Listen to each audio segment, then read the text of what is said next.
Nobody stopped.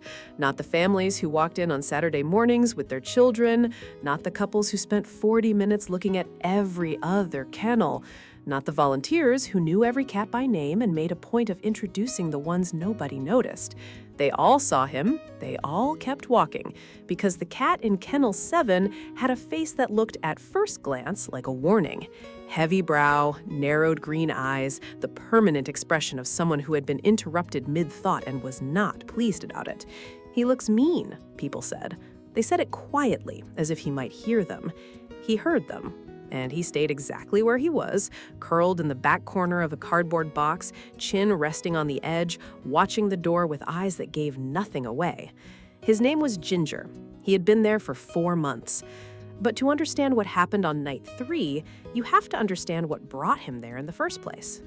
Ginger had been surrendered on a Tuesday in October. No medical history, no explanation beyond a single line on the intake form, "Owner moving, cannot take cat."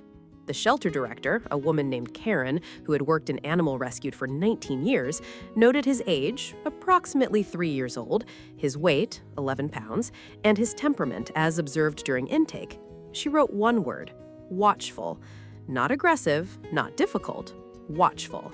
The distinction mattered to Karen. She had seen enough frightened animals to know the difference between a cat that wanted to hurt someone and a cat that was simply waiting to understand whether someone was going to hurt him.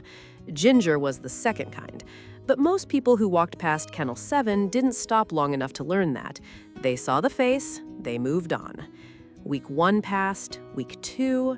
By the end of month 2, Karen had started sitting with him during her lunch break.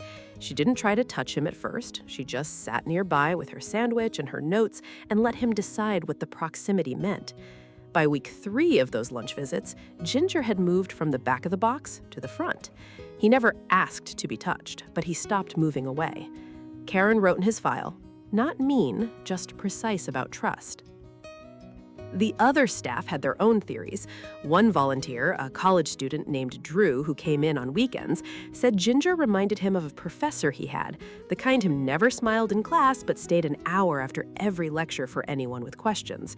"He's not unfriendly," Drew said. "He's just not performing friendliness." That distinction meant nothing to the families who kept walking.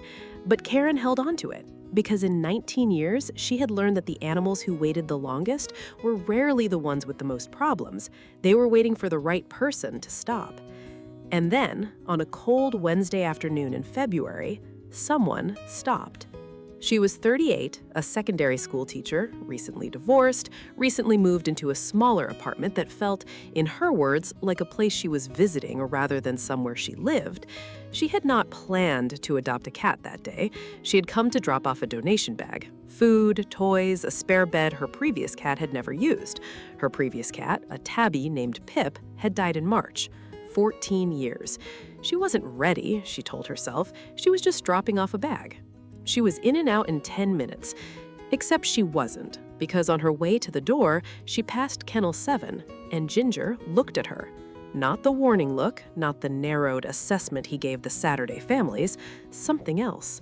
Direct, unhurried, like a question being asked at exactly the right moment. Sarah stopped. She stood in front of his kennel for a long time. Karen appeared at her shoulder. "He looks grumpy," Sarah said. "He's not. He's just careful."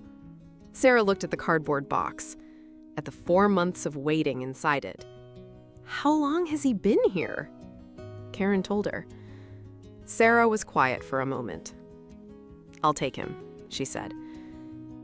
If you're still watching and you haven't subscribed yet, that genuinely surprises me. Hit subscribe right now.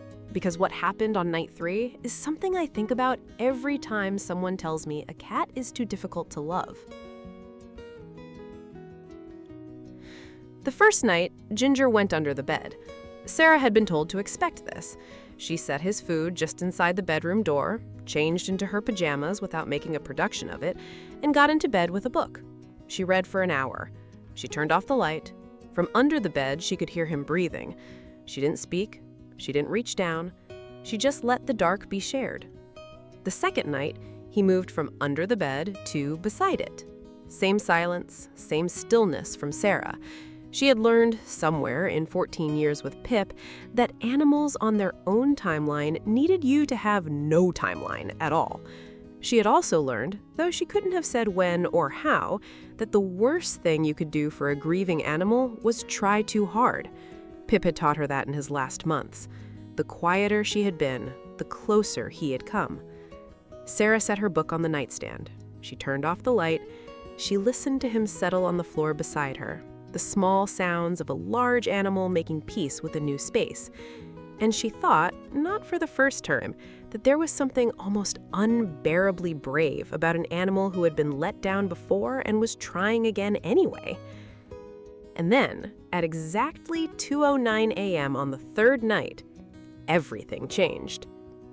Sarah awoke to wait on the bed. Careful wait, deliberate. 4 paws placed one at a time, the way you move when you've made a decision and don't want to startle anyone with it. Ginger walked the length of the bed slowly. He stopped beside her pillow. He stood there for a moment in the dark. And then he lay down. Not at her feet, not at a careful distance, right beside her head, close enough that she could feel the warmth of him. He began to purr. Not a loud purr, a low, steady sound, like a radio finding its frequency after a long search. Sarah lay completely still. She didn't move her hand toward him. She didn't say anything. She just breathed. And for the first time since March, since the apartment that felt like somewhere she was visiting, since the life that had quietly come apart at the seams, she felt like she was somewhere she actually lived. What she felt in that moment, she couldn't have explained to anyone who hadn't lost something and waited quietly for it to come back. That was 11 months ago. Ginger now sleeps beside her pillow every night without exception. He greets her at the door when she comes home from work, not with noise, but with presence, simply appearing in the hallway as if he knew exactly when she was coming. He still has the face, the heavy brow, the narrowed eyes, the expression that makes strangers take a small step back. Sarah finds it funny now. He looks like he's about to fire someone, she tells people. And then Ginger walks over and presses his head against her hand, and the strangers go quiet. Because the look on his face never changes, but everything else does. Some animals don't come into your life to be rescued. They come to do the rescuing themselves. And a woman who walked in to drop off a bag and walked out with the cat nobody wanted never looked back. Is it the face we judge first, or is it always the weight that tells the real story? Tell me in the comments.